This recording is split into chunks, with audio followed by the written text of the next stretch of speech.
Temos notícias vindas de Paris que Diana, princesa de Gales, morreu em um acidente de carro, Francis contou. Alguns anos depois, ela estava tão encantada com a forma como Diana se libertou. Ela mesma, como ela via a partir dos grilhões da realeza e de ser um membro da família real. O que o DNA revelou sobre a princesa. A linhagem materna de Diana é tão bizarra que o geneticista que o descobriu recusou-se a acreditar nos seus próprios resultados. Em 2013, Dr. Jim Wilson, na Universidade de Edimburgo, testou a saliva de dois dos os parentes maternos de Diana, esperando séculos de puro inglês aristocrático, sangue. Em vez disso, ele encontrou uma genética. Marcador tão raro que apenas 14 pessoas. Todo o planeta o carrega. 13. Um mora na Índia. Um mora no Nepal. 0. Morar na Europa. Nenhum. Nunca. E isso estava sentado dentro da linhagem sanguínea a mulher mais famosa da história britânica. O Dr. Wilson repetiu o teste 3 vezes. O resultado não mudou. Esse marcador traça, voltando a uma mulher solteira, nascida por volta de 1790, na costa oeste da Índia, mulher cujas cartas imploravam para vê-la. A última vez que minha filha foi chamada ficou sem resposta. Greater than, e a família Spencer gastou 200 anos de ascensão a partir da história. A descoberta do DNA. As amostras chegaram a Edimburgo em 2 pequenos frascos de saliva. Eles vieram de 2 mulheres descendentes diretas a linhagem materna da princesa Diana, ambas primos em 3º grau da mãe de Diana Francis, Shand Kidd. Isso não foi aleatório. Voluntários. Eles eram especificamente escolhidos porque compartilhavam algo extraordinary e ininterrupto. A conexão entre mãe e filha se expande. Há mais de 200 anos, o Dr. Wilson e seus equipe trabalhando em conjunto com a equipe genética. A empresa de genealogia, Britons, DNA, focou em um tipo de material genético. DNA mitocondrial. Eis o porquê disso. Importa. Ao contrário do resto do seu DNA, que é embaralhado toda vez que 2 pais criam uma criança mitocondrial. O DNA é transmitido completamente intacto da mãe, para a filha, geração seguinte. Geração. Como uma carta lacrada, você pode abrir ou editar durante o processo. A mãe da mãe da mãe da mãe carregavam um marcador específico há 1000 anos atrás. Greater than. E você ainda carregaria o mesmo. Hoje, nenhum homem que já entrou a família pôde tocá-lo. A equipe fez uma varredura. Centenas de marcadores ao longo do genoma mitochondrial. Teste de rotina. Outra. Linhagem aristocrática. Confirmado. Só que não, quando os resultados foram carregados e o Dr. Wilson viu um marcador. Ele passou toda a sua carreira se associando com uma região na Terra e uma região apenas. Ele disse à imprensa que ficou olhando fixamente para Ele assistiu à tela incrédulo. Ele repetiu o processo. Análise. E então ele a executou novamente. O resultado não mudou. As amostras pertenciam ao haplogrupo R30b. Agora pague. Preste atenção à próxima parte. Mais de 65 mil pessoas em todo o mundo. Banco de dados genéticos, apenas 14 possuíam isso. Marcador exato. 13 viviam na Índia, 1 no Nepal, ninguém na Europa tinha isso. Ninguém na África, ninguém no Américas. E tinha acabado de aparecer em a linhagem sanguínea materna direta de Princesa Diana. Eis o problema. O haplogrupo R30b, juntamente com seus parentes próximos, é bastante semelhante a ele. Os ramos relacionados R30 e R30A são inteiramente de origem sul-asiática. Não. Ambiguidade nenhuma alternativa. Explicação. Dr. Wilson relata as provas eram irrefutáveis, confirmou-se, independentemente através da correspondência de DNA de 2 parentes vivos separados que nem sequer se conhecem. Greater than. Isso não foi contaminação. Isso não foi uma coincidência estatística. Isso foi claramente trilha científica inegável. A presença do R30b significava uma coisa. Em algum ponto por volta da 7ª geração, antes da princesa Diana, uma mulher com a ascendência do sul da Ásia havia entrado sua linha materna direta. Não uma linha distante. Primo não, um ramo secundário, o direto. Linha. De mãe para filha até chegar à própria Diana. O que significava família Spencer oficial. História impressa em todas as genealogias. Livro, toda a biografia da realeza. Todo. No programa do casamento faltava alguém. Alguém real. Alguém que tinha sido escrito deliberadamente. Greater than. E aqui está o ponto quem a apagou. Fez um trabalho tão minucioso que levou 200 anos e um avanço na genética, a ciência, para encontrá-la novamente. A questão, afinal, quem era ela? E por que tudo aquilo tinha acontecido? Foi destruído qualquer vestígio dela. Eliza Kewark, a mulher que eles apagaram. Bem, eu sempre fui fascinado por a ascendência da princesa Diana porque foi voltando a uma mulher chamada Eliza Kewark. Bem, ela supostamente era armênia, mas ela morava em algum lugar perto de Bombaim. Seu nome era Eliza Kewark, e por mais de durante séculos ela não existiu. Não no Genealogia Spencer, não em qualquer realeza. Biografia, não em uma única família pública. Registro anterior a 2013. Ela havia sido removida tão completamente que nem mesmo as pessoas que carregavam o DNA dela tinham a ideia de que ela fazia parte da história deles. Ela nasceu por volta de 1790 em Surat, cidade portuária movimentada no oeste da Índia, costa no que é hoje o estado de Gujarat. Surat, naquela época, era o grande cruzamento comercial da Índia. Navios mercantes de uma dúzia de nações, lotando o porto, comerciantes gritando. Uma mistura de línguas, mercadorias e pessoas e culturas colidindo no ruas estreitas todos os dias. Era o tipo de lugar onde uma mulher mestiça, o patrimônio poderia existir sem desenhar demais. Muita atenção. O pai de Eliza carregava o nome armênio Kewark. Ela assinou cartas próprias em escrita armênia. Isso, detalhes que mais tarde se tornariam da família. A mentira mais útil. Mas a linhagem de sua mãe, greater than, aquele que carregava o raro R30, bilhão marcador mitocondrial, foi sul. A herança mista asiática da Índia colonial era comum em cidades portuárias como Surat. Comerciantes armênios viviam ali há algum tempo. Gerações casando-se entre si com os locais, famílias. Mas na rígida sociedade, hierarquia do Império Britânico que a experiência anterior envolveu sérias consequências. E veja só, é aqui que a história dá uma reviravolta. Quando jovem Eliza tornou-se companheira de Theodore Forbes, um comerciante escocês que chegou a Surat por volta de 1809 para trabalhar para a Companhia das Índias Orientais. Empresa. Forbes era o filho mais novo de uma família proprietária de terras de Boyne perto Aberdeen.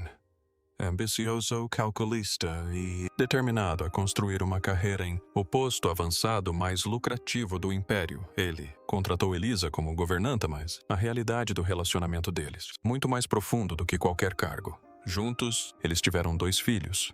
Uma filha chamada Catherine, nascida em 1812, e um filho chamado Alexandre, nascido 2 anos depois. Com o tempo, a família morou junta primeiro em Surat, depois em Mocha, no Iêmen, onde Theodore foi nomeado político britânico, residente.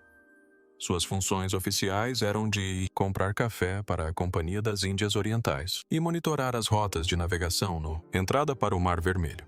Mas cartas, as informações desse período revelam que Eliza era muito mais do que uma empregada doméstica. Theodore se apoiou em seu multilinguismo. Habilidades, ela traduziu para ele.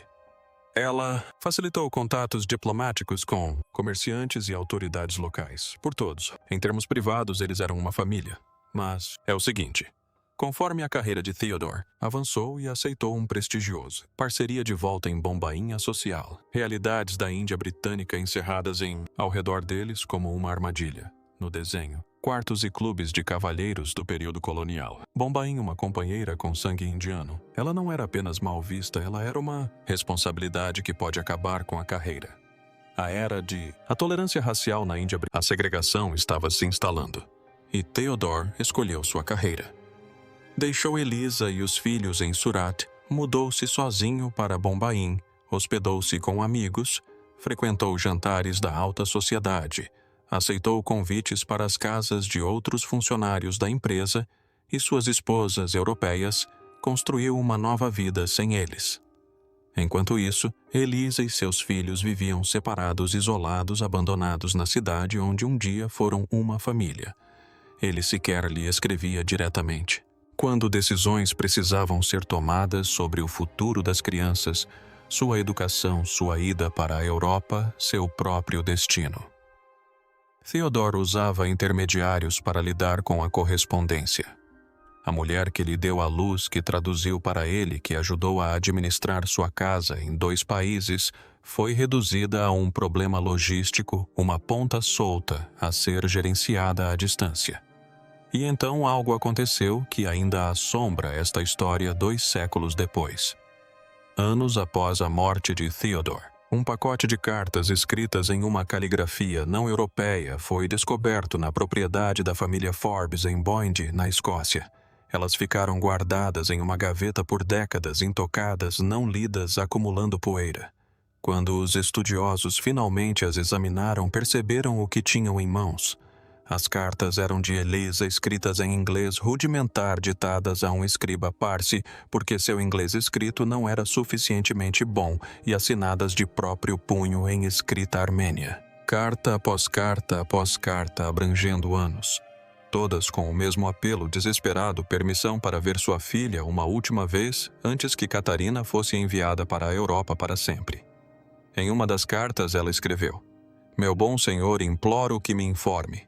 Com sua permissão, trarei minha filha para entregá-la pessoalmente ao senhor." Pense nisso por um segundo. Uma mãe pedindo permissão. Permissão para entregar a própria filha, sabendo que uma vez feita a entrega jamais haveria novamente. Sabendo que um oceano e um império as separavam. E mesmo assim, ela se ofereceu para fazer a viagem apenas para segurar Catherine nos braços uma última vez. Ninguém respondeu. Quando Theodore morreu no mar em 1820, tudo desmoronou. Seu testamento descrevia Eliza apenas como sua governanta. Ele chamava Catherine de sua suposta filha natural. Cada palavra cirúrgica, cada palavra escolhida para romper qualquer vínculo legal ou social entre Eliza e a família que ela ajudara a construir. Catherine, com apenas 8 anos, foi colocada em um navio rumo à Escócia, acompanhada apenas por uma criada chamada Faith Agu, uma menina de 8 anos que nunca tinha visto neve, nunca tinha sentido um inverno escocês, nunca tinha ouvido inglês como primeira língua, embarcada e enviada para o outro lado do mundo para viver com parentes que nunca conhecera em um país que jamais imaginara. Ela nunca mais viu sua mãe. O jovem Alexander, seu irmão, também conseguiu chegar à Escócia, mas sentia tanta saudade de casa, estava tão desesperadamente infeliz, que acabou sendo enviado de volta a Surat para ficar com Eliza. A família Forbes deixou o rapaz ir. Ficaram com a moça. Catherine permaneceu. Ela cresceu entre eles, adaptou-se. Aprendeu a falar, vestir-se e comportar-se como se a Índia nunca tivesse existido. Com o tempo casou-se bem, mas eis o que realmente importa. Por meio de Catherine, essa linhagem sanguínea oculta não apenas sobreviveu, como prosperou. Catherine deu à luz uma filha. Essa filha teve uma filha, e assim por diante, geração após geração, até que a linhagem produziu Ruth, depois Frances, e então uma menina nascida em 1º de julho de 1961 em Park House, na propriedade de Sandringham. Seu nome era Diana Frances Spencer, 7ª geração. De uma cidade portuária na Índia ao casamento mais famoso da história da televisão. E ninguém na família jamais contou a verdade sobre a origem dessa linhagem. Porque o silêncio não foi acidental, foi arquitetado. E se você acredita que a ciência deve expor o que famílias poderosas tentam esconder, inscreva-se agora mesmo, porque é no encobrimento que essa história se torna verdadeiramente inacreditável. O encobrimento de 2 séculos. Em algum momento do século XIX, alguém se sentou com a genealogia da família Spencer e tomou uma decisão. Onde o nome de Eliza Kewark deveria ter aparecido, onde sua herança, suas origens, sua ligação com a Índia deveriam ter sido registradas, escreveram apenas uma palavra: Armênia. Pode ter sido um funcionário, pode ter sido um membro da família, pode ter sido um advogado contratado exatamente para esse propósito. Mas quem quer que tenha segurado a caneta sabia exatamente o que estava fazendo. Não estava corrigindo um erro. Estava construindo uma mentira que duraria 200 anos. Foi só isso. Uma palavra e o apagamento estava completo. O nome de Eliza Kewark era suficientemente parecido com o nome armênio Kevork. Ela assinava cartas em escrita armênia. Seu pai pode realmente ter tido raízes armênias. E esse único fio condutor se tornou toda a história oficial. Armênio significava cristão. Ser armênio significava respeitável. Ser armênio significava estar em uma zona segura próxima à Europa, uma peculiaridade inofensiva do Império nada mais. A herança indiana, por outro lado, teria sido tratada como uma mancha permanente, uma contaminação que nenhuma riqueza, nenhum casamento vantajoso, nenhum título jamais poderia apagar. E veja só, o encobrimento não durou apenas uma geração, durou mais de 200 anos. Árvores genealógicas, registros de casamento, registros da igreja, correspondências particulares, tudo cuidadosamente apagado. No século XX, a mentira estava tão profundamente enraizada que ninguém vivo sequer a questionava. Quando Diana se casou com o príncipe Charles, na igreja de St. na Catedral de São Paulo em 1981, diante de 750 milhões de telespectadores, a biografia oficial ainda descrevia Eliza Kewark como armênia. Ninguém na família Spencer contestou. Ninguém na família real contestou. O segredo foi mantido durante 2 guerras mundiais. A mentira resistiu ao colapso do Império Britânico. Resistiu ao casamento mais assistido da história da humanidade até 2013, quando 2 frascos de saliva a revelaram por completo. Agora, aqui é onde a coisa fica pessoal. Depois que os resultados do DNA foram publicados, repórteres localizaram a tia materna de Diana, uma mulher chamada Mary Roach.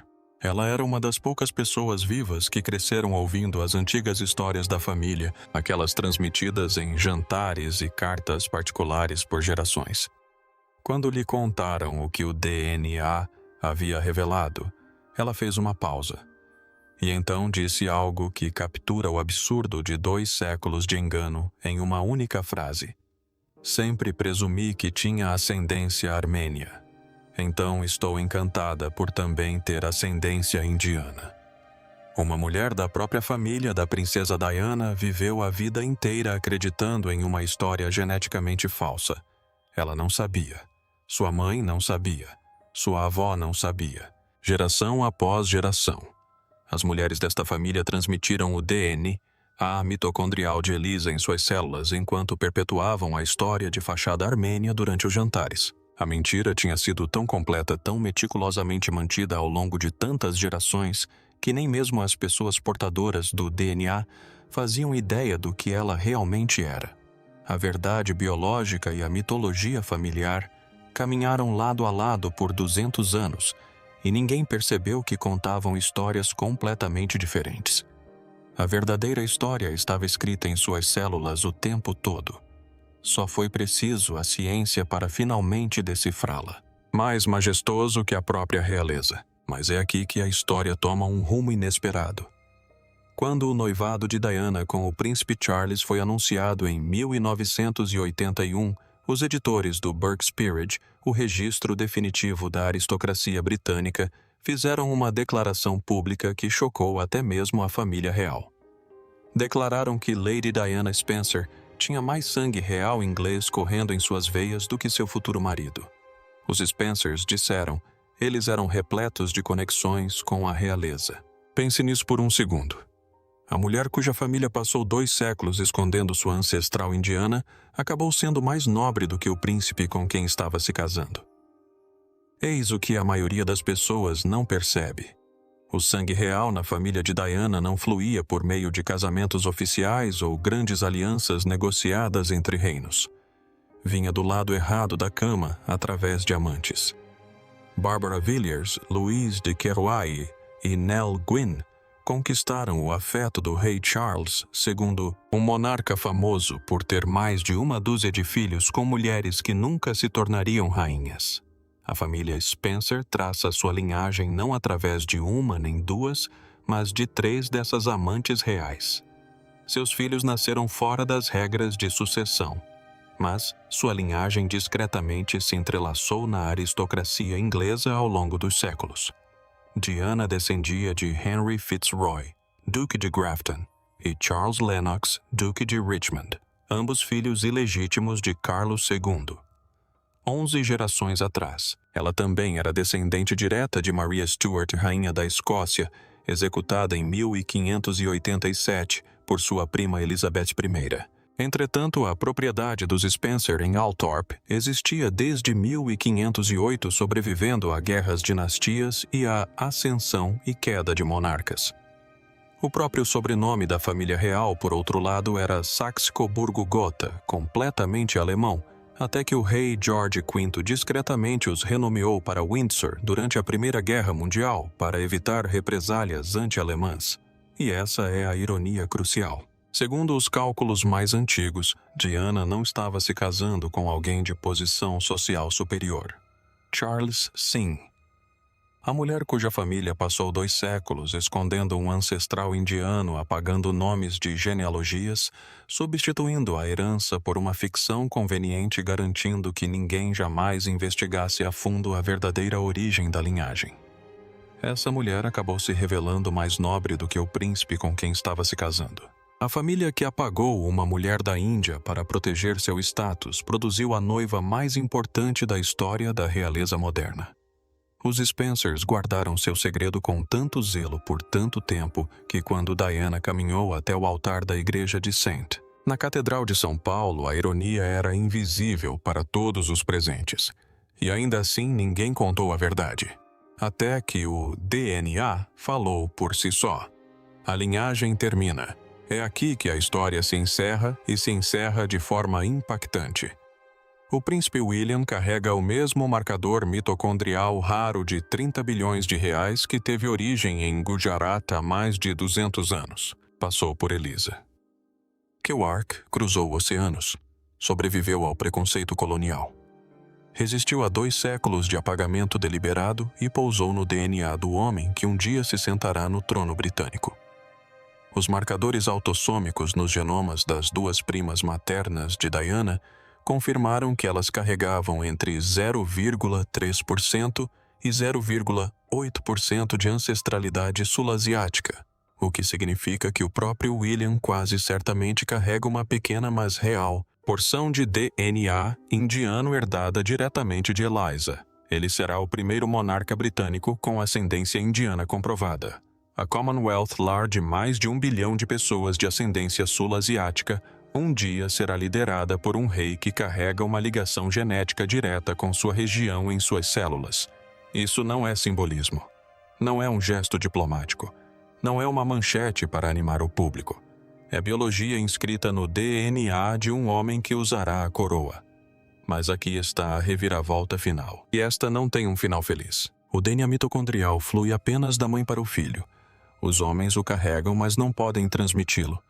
William herdou o marcador de R, 30 bilhões de Diana, mas seus filhos George, Charlotte e Louis não o herdarão dele. Eles herdarão seu DNA mitocondrial de sua mãe Catherine. Não de William, não de Diana, não de Eliza. O marco morre com William e seu irmão Harry. 2 homens, só isso. Os últimos portadores desta linhagem. Agora preste atenção ao que isso significa. O antigo fio genético, que viajou de uma cidade portuária no oeste da Índia através de 7 gerações de mulheres inglesas, cruzando continentes e séculos de silêncio imposto até chegar aos degraus do Palácio de Buckingham. Esse fio termina aqui não com uma catástrofe, não com um escândalo, não com alguma revelação dramática, apenas silenciosamente, biologicamente e irreversivelmente. Eliza Kerouac foi apagada dos registros da família. Suas cartas ficaram acumulando poeira em uma gaveta na Escócia por quase 200 anos. Seu nome foi substituído por uma mentira conveniente. Sua herança foi apagada de todos os documentos que a família conseguiu encontrar. Ela lutou para ver a filha uma última vez, mas não a deixaram. Enterraram o nome dela. Reescreveram a história dela. Transformaram-na em alguém que ela não era.